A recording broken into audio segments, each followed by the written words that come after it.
am never fucking going on a cruise. Ever. Bold, capital. That was after just the Titanic. I find them really fucking cheesy. Shows, cheesy. All the buffets, all the pokies, all the drinking around the pool. I don't know, the whole thing seems cheesy to me. There is a big sex trafficking ring, and that all this, like, there'd be staff that are involved. So they reckon that she was drugged and taken off the ship, obviously. There was a fire in the engine room. The fire went through all the electrical cables, so the engineers weren't even able to put the power back on. Worst part was poop and everything was coming up. Like, people were stepping in the pee and the poo. Like, it ended up being just everywhere. Like, it was all, it covered the ground. Like, it was just literally coming up and out. The captain is the first person you would blame. Of course, right? But he is guilty. He got off before like most of the other people did.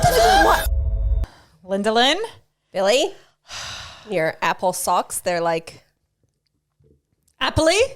Bite me in my face. Bite me. Hello, cruises can bite me. That's what they can do. Today we're talking about cruises because there's a lot to say about it. There's a lot to say, and there's the one thing that I think you and I have agreed on. There's lots of things we would do. Stay tuned. Don't spoil alert if we'd go on one or not, Billy. We have wine to talk about. Of course we will. We're going next week. Today we're drinking another Naked Wines wine. It's going to be fun because I didn't even look at the label, and we all know how I have problems. Here we go. Okay. It's a Pinot Noir. Good. I knew Billy was going to say that. It's from 2025.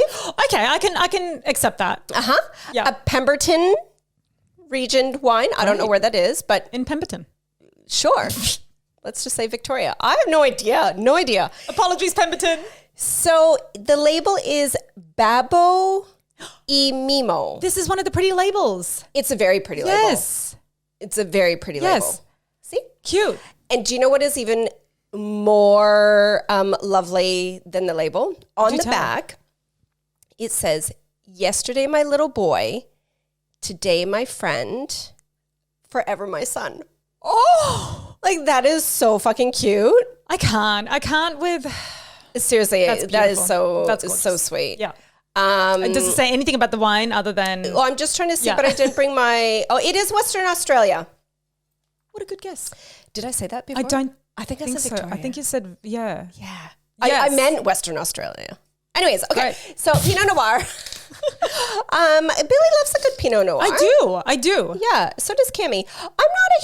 I like Pinot Noirs, but I feel like they're just a bit too light for me. Now, I was going to say, I think I've upgraded a little bit in my time because Pinot Noir is a good wine you drink, like a good red wine you drink when you've always been a white wine drinker. I feel that's at least how I got into red wines. Okay, yeah. And now that I've drunk red wine for a while, I feel like I've, promoted myself to like Cab Savs and to... I still don't like Shirazes. Shirazes are just a bit too dry and like... For me, but I love a Shiraz. I do quite like a Shiraz. Yeah. But my red go-to is a Cab Sav. What do I always buy? Tempranillo, Rioja. Tempranillo. Anyway, this is a Pinot Noir. Let's try it.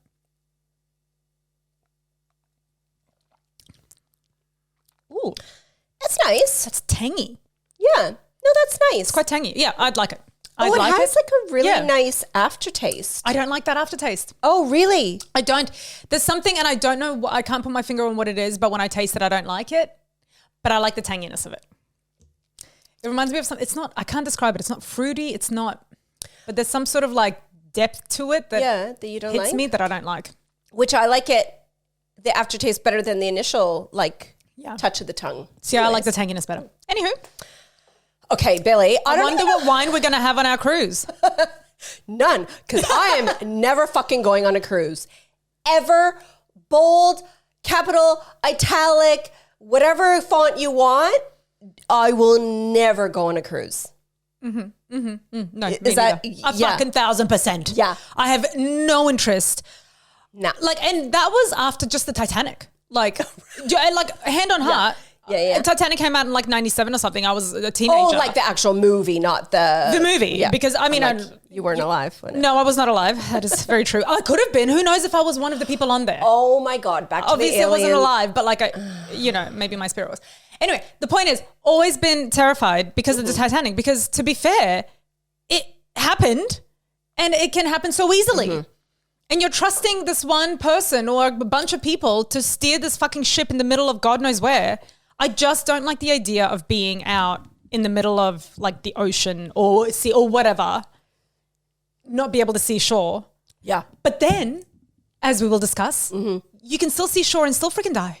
Totally. Right? Yeah. And so there's just, and it's not even just like crashing into something and then it's sinking. Like the amount of things that happen on cruises. Bad things that happen on cruises. Yeah.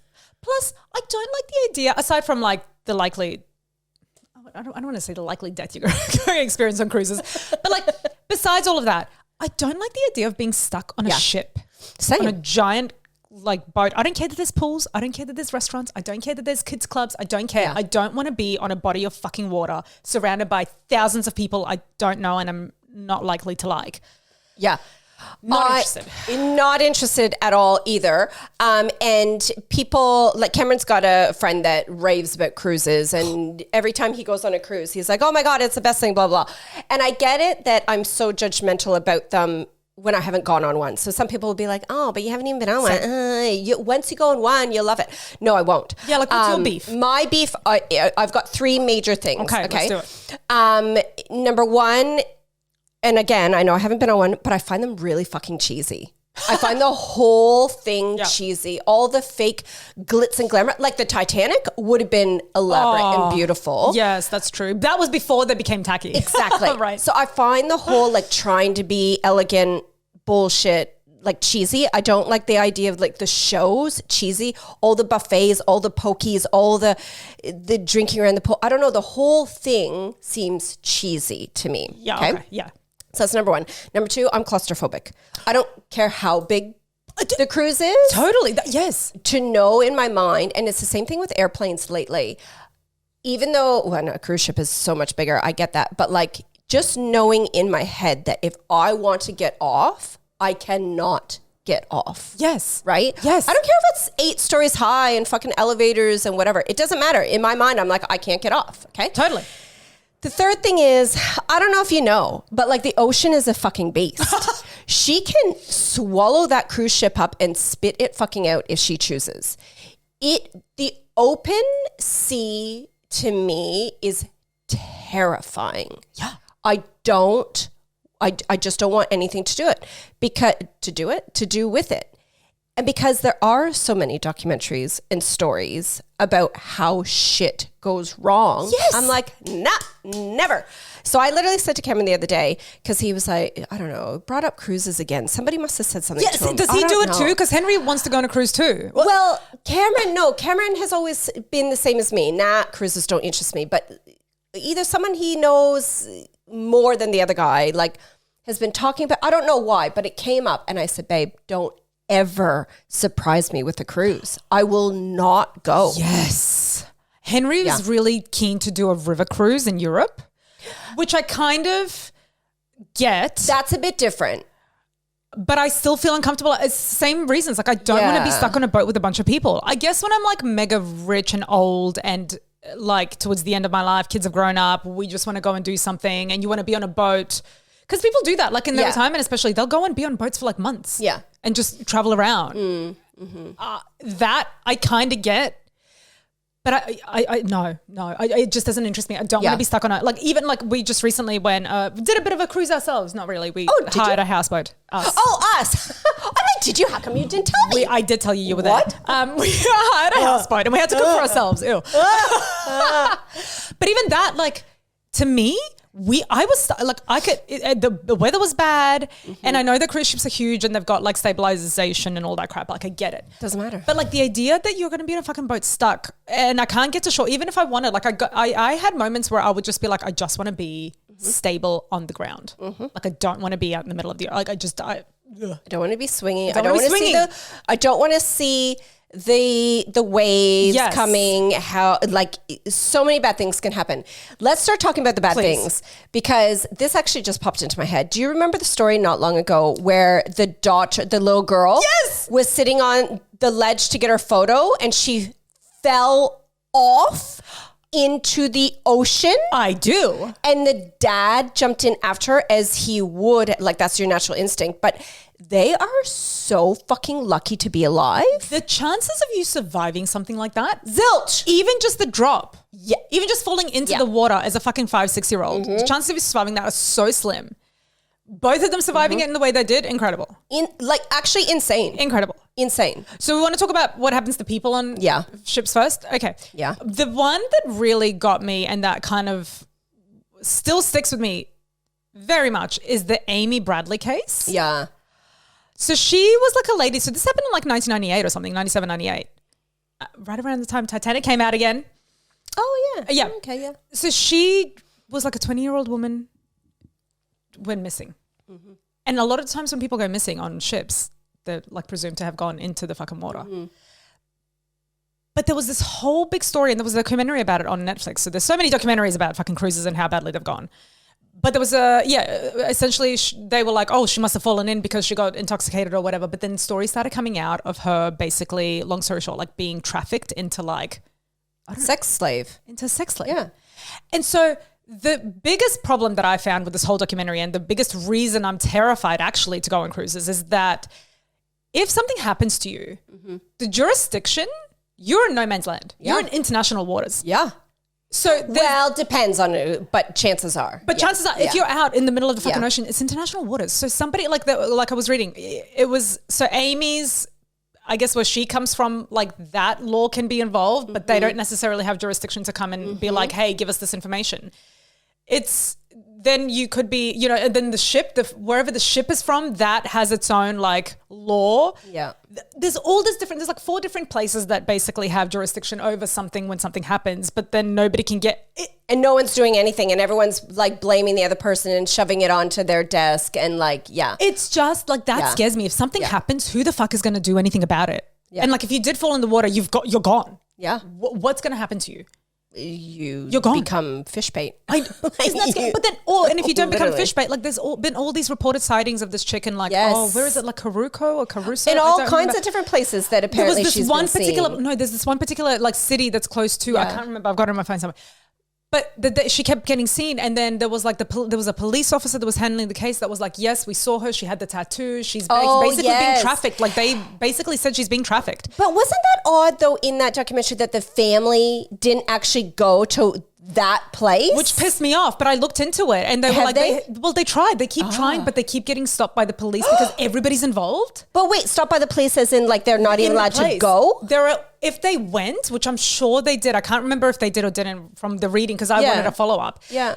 But essentially there's nothing, like they keep getting blocked. Like blocked from to get any information, to even be able to find her. They were saying like the police is involved, like everybody's in these sex trafficking rings. Like she literally disappeared from her balcony, like just gone. So that's why everyone's like, oh, well, of course she fell off. She'd been drinking. Of course she fell off. But it's not a clear-cut case of, she fell off the balcony. Like because they reckon, and again, you can imagine if like there is a big sex trafficking ring and that all this, like there'd be staff that are involved. So they reckon that she was drugged and taken off the ship, obviously. Totally. Into fucking some random place. It's crazy. No, thank you. Yeah. So there's that one.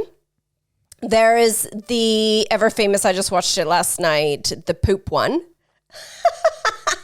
And again, like when something like that happens, what do you do? Well, apparently you pee in the shower and you poop in a red bag. But it all comes out. I know. Tell us a little bit. Sorry, I don't. Yeah, so that one, it was only a 4-day cruise.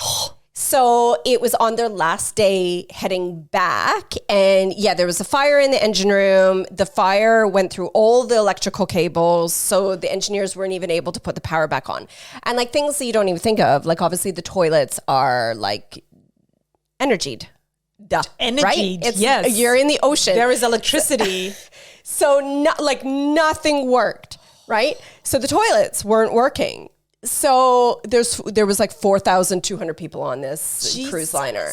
So obviously people have to pee and poo. So they literally put a voice thingy out saying an announcement. That's the word I'm looking for. Good. Yeah, not voice thingy. Saying like for number 1s, go in the shower. Number 2s, we're going to deliver red hazard bags to everyone. Can you poop imagine? in the bag? But so poop in the bag and put it outside your door, and staff will come around and collect it. What's staff going to do? Staff will come and collect the bags and like dispose of them down in a lower level, like where people don't go. And there was so many people on the documentary that was being interviewed going, there was no way I was pooping in that red bag. And I'm like, if I have to poop, I'm going to poop in the bag. I would have no problems pooping in the bag. Obviously, it would be weird and uncomfortable and gross and messy and not ideal. But if I had to poop, I'd rather poop in a bag in my cabin than like shitting your pants. 100%. Well, that's it. There literally was no alternative. And the worst part was, like, from the documentary, like, poop and everything was coming up. Like, people were stepping in the pee and the poo. Like, it ended up being just everywhere. Like, it covered the ground. Like, it was just literally coming up and out. Inside the boat. So when the tugboats started to shift the boat and the boat was, like, obviously tilting and moving, everything. Oh, my God. But at least on the decks, it wasn't on the decks, right? Can you imagine just the smell? Just anywhere you go. Putrid. Like, I can't even... Like raw sewage. Like, this is the thing. Like, it's literally raw sewage. It's not going through anything and then, like, the icky water coming out. Like, it's raw sewage. And that's the thing. Like, I think, okay, it doesn't happen on every cruise. I get it. But the one chance that it does and you're stuck in the fucking ocean with 2,000... How many people? 4,000. It was like 4,200 or... It was definitely 4,000 something. 4,000 people and their shit. Yeah. And then, so think about it, no clean water. The food was like so scarce. Do you know what? So this is the dumbest decision. So they're obviously everyone's starting to get like antsy and miserable and whatever. So somebody decided, let's have open bar. Let's just, that's right. Let's just give them free drinks. So open bar. I don't know about your system, but when I drink too much, like I got to poop. I gotta poop. And then vomit I was just gonna say, I gotta throw up. So I don't know who made that decision, but they quickly shut that down because people started fight. People got whatever. I'm like, that was the dumbest decision ever. That's so stupid. Dumb, right? Dumb. So they ended up being on the boat for 8 days total. So 5 of the days for a 4-day cruise. 5 of those 8 days really were literally shitty. So like. Clean freak me, I'm like, oh my God, I would be scrubbing myself. Like, you just would never feel clean again. Like the amount of time, like the amount of showers you would take. Yeah. Okay, let's talk about the doozy. The Costa Concordia. The Costa Concordia. Lord have mercy on us. We just watched a documentary. I had to watch it just because you were like, fucking watch it. What the fuck? Yeah. What the fuck? I don't even know where to start. Obviously the captain, so the captain is the first person you would blame. Of course, right? But he is guilty, and he's guilty. He 100%. It's his fault, and that's what annoys me most is that when you watch back, and especially the documentary, and obviously there was a trial, and you know he got found guilty of all this stuff. The thing is, he's making decisions that are just straight up bad decisions, stupid, and okay, maybe the crash wouldn't have happened if his staff had been better trained and they took his warnings and did the thing that they were supposed to do to begin with. So there is something to be said there. Yeah. But at that point, when you know that you've hit something and that there is water coming into the boat, that is the time that you reach out to the Coast Guard and say, hey, this is what's needed. Like, this is what's happening. Please send help. Just be around the boat. Just help a brother out. Like, be there. If nothing happens, fuck off. Just own it. Just own what fucking happened. Let the people know what happened. But the entire time, he's like, nah, we're fine. Everything's fine. Yep. Oh, everybody go back to your rooms when the ship is tilting. Yeah. And this is my fear. The thing is, I was always fearful after the Titanic because I'm like, oh my God, you're in this giant body of water. Who's going to find you? What's going to happen? Blah, blah, blah. They were literally next to a giant rock. Like, to me, in my mind, you could see the island. And you can see land, like actual land, like the actual land, not just rock and like an island land, but like actual land. Yeah. So then to me, I'm like, oh, well, you could just swim out and you could survive that way. Yeah. But watching the documentary, it's just not that easy. Yeah. It's not that simple. Exactly. And some of the people in the documentary were saying, oh, once we came up on the deck and saw land, they're like, oh, it's like a full sense of security. It's like, oh, sweet, land's right there. We'll be fine. We'll be fine. But land looks so much closer than it actually is, number one. Number two, the water was still quite treacherous, if you will. Yeah, yep, true. Plus, if you're up high and you've got like, say, little kids or elderly, or you're not a strong swimmer, land's like right there. But it's like looking at a map, right? Oh, it's right there, but it's actually really far. Yes. So it's not that easy to just swim over. No. So yes, they had a leg up in the sense of it's not super far, so boats could get to them and stuff. But the problem was the captain.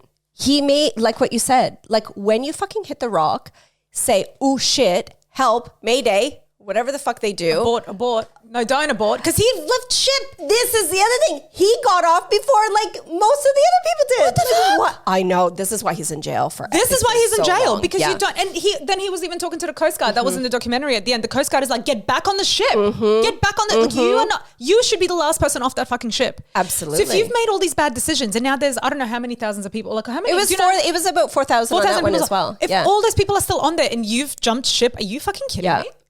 And he should be like, I don't even know what word. Mortified isn't even the right word. Like he should be in jail for 16 years. Yeah, he deserves to be where he is.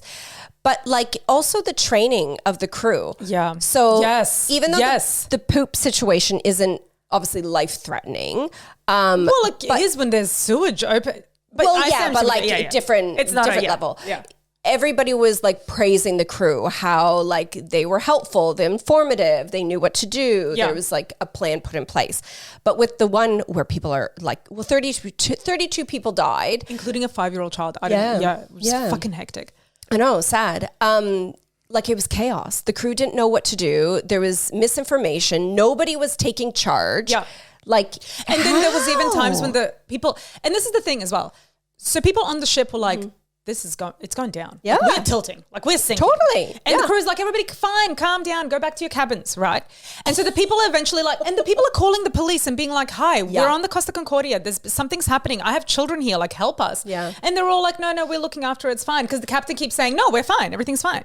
So that's a very simplified view of what had happened. But like then at some point people were like, well, no, we need to get to these the lifeboats. The lifeboats. Yeah. So they try starting to organize like, okay, how do these lifeboats work? How the fuck do we get off this thing, right? And then the staff come in and go, no, you're not supposed to be here. You're not supposed to be touching these. Like, stop. And they prevented the people from... but no one was there letting them on the lifeboats. Well, then fucking do your job and get me on the lifeboat and push the button yourself. It was just like biggest shit fight. Totally. And so that doesn't give me any fucking faith. If something were to happen, whether it be close to the coast or in the middle of the fucking ocean where there's icebergs and shit, like... You can still die. Yeah. You can still die. Yeah. And 30 people. 32. 32 that totally could... I don't know if it totally could have been prevented, but fuck me. I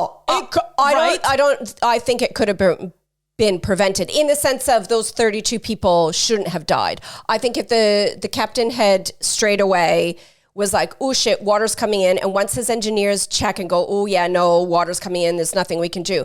If he deployed the emergency, like, okay, lifeboats now, because shore is so fucking close, they could have done, because the boats were going back and forth. Yeah. Everyone should have got off of that boat. Everybody should have. No one should have died. Deploy the lifeboats. Yeah. What's the problem? But it's this ego of like, oh no, it's going to be fine. It's going to be fine. It's going to be fine. I don't know. What is it? Well, I don't know if it was his ego. I think he was just like, fuck, I fucked up. Okay, let's just pretend nothing happened. It'll be fine. I think he was in denial. But isn't that the same thing? As in like, you don't want to be in trouble. So you're just going to be like, oh no, it's fine. It's fine. Like what? Yeah. Crazy. And I just don't, like after watching that, and I knew about it and it, whatever, like you know about it. But like after seeing the details and how badly it was managed, how can you ever trust one single person to make all these decisions for all these people? And what if that person is a fuckwit? Look, and I agree. And I know people are like, but what about airplanes?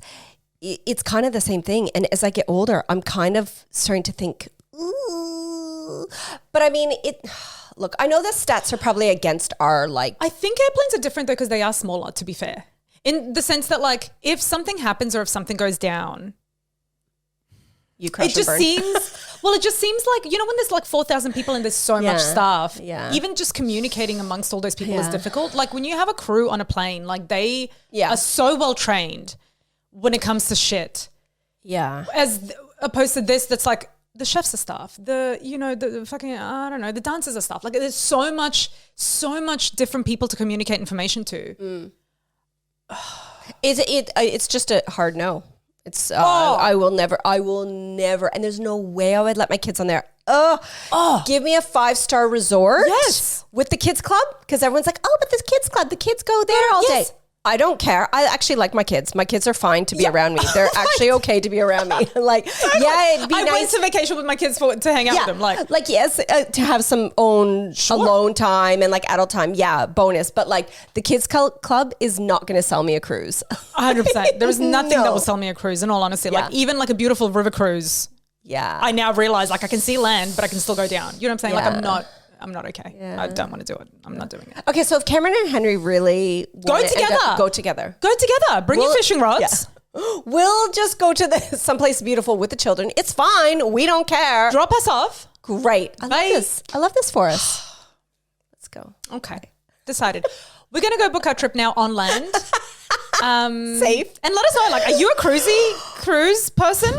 I'd love to know, like, what in your mind makes you think it's okay to go to cruises? All right. Okay, I need day. to go debrief myself or something. We'll chat to you next week.